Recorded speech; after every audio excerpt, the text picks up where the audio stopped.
अनवधति अरु ज्ञान घन सदगुरु शंकर रूप। नमो नमो बहुबारही सकल सपूजन हो। देशवासियों को मेरा हार्दिक नमन। संत वाणी में एक शब्द आया है कि अंत मति सो गति, अर्थात इसका क्या अर्थ है कि मरने के समय में जो आपका बुद्धि जिस ओर जाएगा उसी के अनुरूप आपका गति होगा। जैसे आप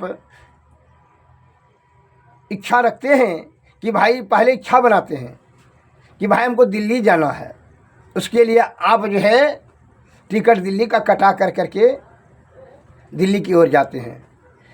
तो जाने का क्रिया तो अभी कर रहे हैं, लेकिन मन तो पहले बना लिए कि दिल्ली जाना है। तो मन बना लिए कि दिल्ली जाना है तो कलकत्ता आप थोड़ी जा रहे हैं। तो मरने के समय में जब आपको विषय से आसक्ति हो करके जो बात आप सोचेंगे उसी गति में आप चले जाएंगे। आप सोचेंगे कि भाई मांस खाते तो मंसाहारी में चले जाते, पानी प्यास पीते तो पानी वाला जीव में चले जाते। मैंने जो आपका मति मरने के समय में, अंत समय में जो मति में बुद्धि काम करेगा उसी के अनुरूप आपका गति होगा। इसलिए संत महात्मा लोग पहले कहते हैं अगर पहले आदत लगाओ सत्संग भजन भक्ति का। अटेंडम अचानक एक दिन तुम बहुत बड़ा भक्त निकला, मरने के समय में जो तो हाय बेटा, हाय बहू, हाय पत्नी, हाय मकान, हाय दुकान, यही सोचते रहेगा। फिर जो है फिर माया में चले आएगा, कहीं माया के बाद सोचिएगा। मैं एक लघु कथा कह रहा हूँ। एक महात्मा जी जो है 10-20 उसका शिष्य चेला सब था, साधु भजन भेद करते थे, तपस्या करते थे। और रोड के इस पार में एक वेश्या की मकान थी। तो महात्मा जी जो है आत्मज्ञानी हो गए थे। तो क्या हुआ कि वेश्या का ध्यान सदैव रहता था महात्मा जी के प्रति कि अगर क्या हम ये जो है निर्घिन्न कार्य करते हैं या पेट भरने के लिए इस सब नीच कार्य में संलग्न हो गए, हे भगवान इस कार्य से, ये हमेशा सदैव ईश्वर को याद करते थे, हे भगवान यह कार्य करने से इससे बढ़िया है कि हमको पहले से अंत कर दीजिए। मैंने वो मजबूरी में काम करती थी वेश्यावृत्ति, लेकिन जो है उसका आत्मा कबूल नहीं कर रहा था। तो एक दिन अचानक क्या हुआ, वो कहने का तात्पर्य है कि वेश्या के जो है उनकी नीयत, उनकी बुद्धि, चित्त वृत्ति धीरे धीरे शुद्ध होती चली जा रही थी। ईश्वर के पास जो हमेशा कनेक्शन रखती थी, कांटेक्ट रखती थी, स्मरण करती थी, ईश्वर को ही सदैव चिंतन मनन करती थी। इसलिए ईश्वर के प्रति बड़ी उनकी आसक्ति हो गई। और ईश्वर के प्रति जब आसक्ति हो जाता है तो विषय उसको जो है धीरे धीरे हटने लगता है।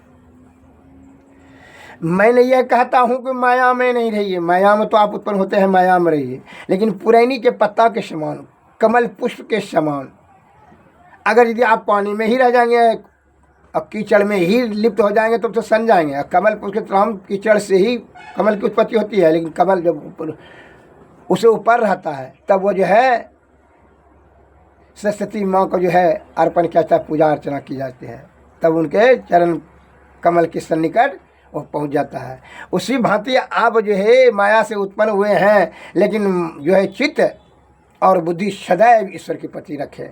इसलिए संत वाणी में भी आया है, कर सी कर्म करहि विधि नाना, चित राखो जहाँ कृपा निधाना। जीवात्मा को परमात्मा की आवश्यकता है, आपके विषय को नहीं, या आँख को नहीं, नाक को नहीं, मुंह को नहीं, कान को नहीं, ईश्वर का जरूरत है। जरूरत है जीवात्मा को, ये परमात्मा का अंश है। इसलिए सदैव चित्तवृत्ति को शुद्ध रखते हुए ईश्वर के का ही स्मरण करें। तो वेश्या का जो है ना शुद्ध चित्त हो गया था। तो जब एक दिन क्या हुआ, संजोग की हुई वृद्ध हो गया था, साधु महात्मा, मुझे साधु मरने से पहले ही चेला को कह दिए थे कि जब हमको मर जाएंगे तो जब हमारे सब पर फूल वृष्टि होने लगेगा, फूल बरसेगा, तब हमारे लाश को जराना। कहा ठीक है गुरुदेव। तो ऐसा पहले बोले थे, जो है ना 1-2 महीना के बाद वो मर गए महात्मा जी। तो जो है ना वो तो आशा देख रहे हैं, 1 दिन 2 दिन 3 दिन हो गया, लाश उठेबे नहीं करे, फूल बरसबे नहीं करे। तो वेश्या वहाँ से आई, उस पार से कहता है कि भाई यार उठाइए भाई, लाश को जराइए, जो कि खाना पीना खाएंगे जो है, क्यों इसको रखे। क्योंकि महात्मा जी ने कहा कि फूल जब बरसेगा हमारे लाश पर तब को जी हम बरसा देंगे। तो महात्मा वेश्या जान गई, अंतर्दृष्टि से उनका पट खुल गई थी। कहा गया ठीक हम बरसा देंगे। हो सकता है कि वेश्या को जान गई थी कि अंत में मति इसका कोई चीज़ विषय में आसक्ति होकर के लटक गया है। तो वेश्या उसके जो है देह पर लेटने लगी, और लेटे लेटी वो देखा कि जो है बैर के गाछ था, उसमें बहुत एक बढ़िया बैर था। तो उसका दृष्टि वेश्या का वहाँ पहुँचा। तो वेश्या ने जान लिया, ओह कहीं महात्मा जी मरने के समय में यह बैर को देख लिया होगा, जो है वह बैर कई आसक्ति कारण से उसी में होगा। तो वो बैर को तोड़िए, तो बैर को तोड़वाया करके कीड़ा था। तो महात्मा जी जैसे बैर को तोड़ा, बोला महात्मा जी आप क्या कर रहे हैं, आप अपने धाम को जाइए, क्या बैर से आ सकते। इतना कहती वेश्या को जो है ना, वेश्या से कह बोली, बस वो कीड़ा पर से मर गया और फूल बरसा होने लगा। जाकर के महात्मा जी को जरा दिया। तब देखिए शुद्ध चित्त आत्मा में ही परमात्मा का वास होता है। परमात्मा उन्हीं को जो है दर्शन देते हैं, और उन्हीं को प्राप्त करने का जो है जीवात्मा को, शुद्ध चित्त आत्मा वाले को ही जीवात्मा पर ब्रह्म में मिलाने का पूर्ण अधिकार हो जाता है। यह तो आप जान लिए, इसलिए कहते हैं निष्कपट निश्चल आसक्ति बहीन मन अनासक्त भाव से आप ईश्वर का स्मरण करें, तभी आपका क्या होगा, तब परम धाम जाने का शुभ अवसर मिलेगा।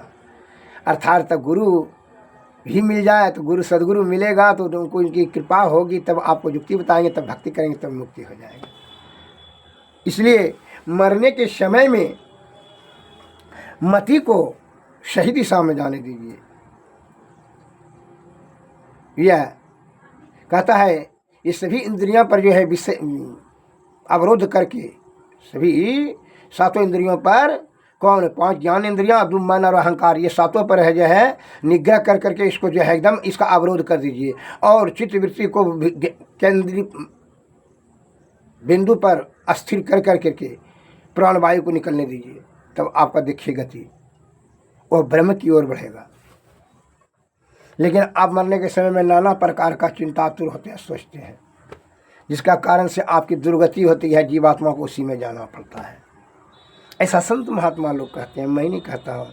इसलिए बताया है अंतमति सो गति। मैं एक लघु कथा और आपको उदाहरण दे करके समझाना चाहता हूँ, उसको सुन लिया जाए। एक किसान ने 4 बेटा था, पुतहु पोता पोती सभे था, 20 बीघा जमीन भी बना लिया था। अब उसका अंतिम समय आ गया। तो अंतिम जब समय आ गया तो उसको बहुत चिंता सताने लगा कि जो है ना बैलवा का जो है ना टांग टूट गया है, खेती कैसे होगा आपकी बार, और खेती नहीं होगा तो ये जो 30-40 परिवार है जिसका जीविकोपार्जन कैसे होगा, भरण पोषण। बड़ा कड़ी मेहनत से आयु भर, पूरी जिंदगी भर वो मेहनत कर करके 20 बीघा खेत बनाया था, मकान दुकान, बेटा पोता पोती इत्यादि। इसलिए बहुत ज़्यादा उसको आसक्ति हो गया था, परिवार के प्रति मोहग्रस्त हो गया था, बहुत आसक्ति। अब वो आसक्ति से उसका प्राण नहीं छूट रहा था। वो चिंता हो गया कि अब जो है कैसे खेती होगा। इतने में क्या सोच देखता है कि इतना चिंतातुर हो गया कि उसको ज्वर पर चढ़ गया, और जो है उस समय वह स्मरण क्या कर रहा था, बैलवे का कर रहा था कि बैलवा टांग टूट गया है। तो उसे कहते कहते तब के प्राणवायु रुक गया। तो मरने के समय में उसको बैल के जोनी में चला गया। गैया के जोनी में चला गया, बैल बन करके तैयार हो गया, तो वो अपना खेत समझ करके बढ़िया से जो है परिश्रम से खेती करता। 300-400 में अनाज हुआ। बैलवा बहुत अपना खेत समझ करके, चूँकि धर्म प्रवृत्ति वाला था इसलिए कुछ स्मरण था उनको, लेकिन विषय में आसक्ति होने के कारण से उसकी क्या हुआ, अटकन लग गया। जब मरने के समय में, इसलिए ने कहा है संत ने, महात्मा ने, कि अंतमति सोगति, अंतिम समय में, मरने के अंतिम समय में जो मति रहेगा, बुद्धि रहेगा, उसी के अनुसार से गति में चला जाएगा। तो ये जो है बैलवा का बनकर तैयार हुआ, गैया के जोनी में चला गया। फिर जो है एक दिन गाली कर रहा था, 300-400 मन अनाज उपजाया अपना खेती कर करके, जो है तो बैलवा गाली कर रहा था। तो बैलवा देख रहा था, जो पूर्व जन्म में किसान था, उसने देख रहा था कि गाय भैंस बैल को तो रातों को दिखाई पड़ता है कि चूहा ने उसके घर का अनाज पड़ोसी के घर में दे रहा था, ले जाकर ढोक पहुंचा रहा था। इसकी बड़ा चिंता हुआ कि जो है ये तो पूरे अनाज चूहा ने पहुंचा देगा, अगर यदि हम इसको बिलार रहते हैं तो इसको जो हम मारिए देते हैं। वो बेचारा ज्वर चढ़ गया, और ज्वर चढ़ कर करके चिंतातुर होकर के वह ज्वर से जो है पीड़ित होकर करके मर गया, और जो है बिलार बन करके तैयार हो गया। बिला के जो नहीं चला। आसक्ति देखिए कितना हो जाता है, आसक्ति कहाँ से कहाँ लेकर चला जाता है, कितना नीचे की ओर ले जाता है। इसलिए संत महात्मा लोग भी कहते हैं आसक्ति, अज्ञानता और अभाव, ये तीन जो है दुखों का कारण है। आसक्ति के कारण से इसको कि कौन जोनी से कहाँ आ रहा है, बिलार में चला गया। बिलार ने आक्रमण किया तो चूहा बहुत होशियार था, उड़ चला गया, बिल में घुस जाता था, बिलरवा को टेर लगने नहीं देता था। उसको बहुत क्रोध हुआ, क्रोधा ज्वर होकर के, क्रोधातुर होकर के इतना क्रोध हुआ कि ज्वर से वो जो पीड़ित हो गया। मतलब मन में विचार किया कि अगर यदि सांप रहते तो इसको जो है ना चूहा को मार करके मारिए देते हैं, बिल में घुस कर करके। उस सांप के जोनी में चला गया, सांप बन के तैयार हुआ तो जो है ना चूहा के बिल में घुस करके जाकर उसको मार दिया। वो सबने आपको विजय प्राप्त, सोचा हम विजय प्राप्त कर लिए। इस प्रकार सोच कर करके बड़ा प्रसन्न हुआ, और प्रसन्न चीज़ से अपना परिवार, अपना मकान दुकान, अपना खेत खलिहान, पोता पोती, बेटा बेटी, पुतहु सब जान कर करके हुआ जो है क्या करा, अंगीठी करके तय जो है मचक कर करके एंगना में टहलने लगा। सप्पा जो कि पूर्व जन्म में किसान था, वो अपना समझ करके, लेकिन वो भूल गया कि कहाँ से कहाँ चलाया, उसका कहाँ जो नहीं कहाँ चलाया, कुछ जीव में चलाया। अब जो है वो मचक करके के जो है चाल जो चल रहा था, तो वो सप्पा को देख लिया एंगना में टहलते हुए। पुतहु देख लिया, उसने शोर मचाई, देखिए दौड़िए देखिए सांप है, सामने में सभी बेटा बेटी पोता पोतिया लाठी से सबने मारते मारते मार ही दिया। जब उसको लाठी पड़ रहा था पीठ पर, तो वो जो है उस समय उसकी क्या गति थी, वह सोच रहा था, हाय हम इसके सुख और समृद्धि के लिए, इसकी भरण पोषण के लिए चिंतातुर होकर करके हम किसान से, मानुष तन से या जो है ना सर्प के जोनी में चले आए, और ये हमको कितना निर्दम, निर्मम, निष्ठुर और कठोरता पूर्वक यह वार कर करके यह हमरा पिटाई कर रहा है। जरा सा भी इसको ममता, कठोर दया कुछ नहीं। इसलिए गलती तो आपका होगा। यही कहते हैं आसक्ति, अज्ञानता और अभाव, ये तो दुख का सबसे बड़ा कारण है। आप इस आसक्ति से बचिए। इसलिए संत वाणी में शब्द आया है कि जो गफलत में आप जो अपना समय जो बिता रहे हैं, इससे क्या होता है कि हमारा परिवार है, हमारा बेटा है, बेटी है, स्त्री है, पुत्र है, पुत्री है, नाना प्रकार का है, हमारा धन है, मकान है, कोई नहीं होगा। इसलिए संत वाणी में एक शब्द आया, हमारे गुरु महाराज ने कहा है, इसको सुने, श्रवण करें।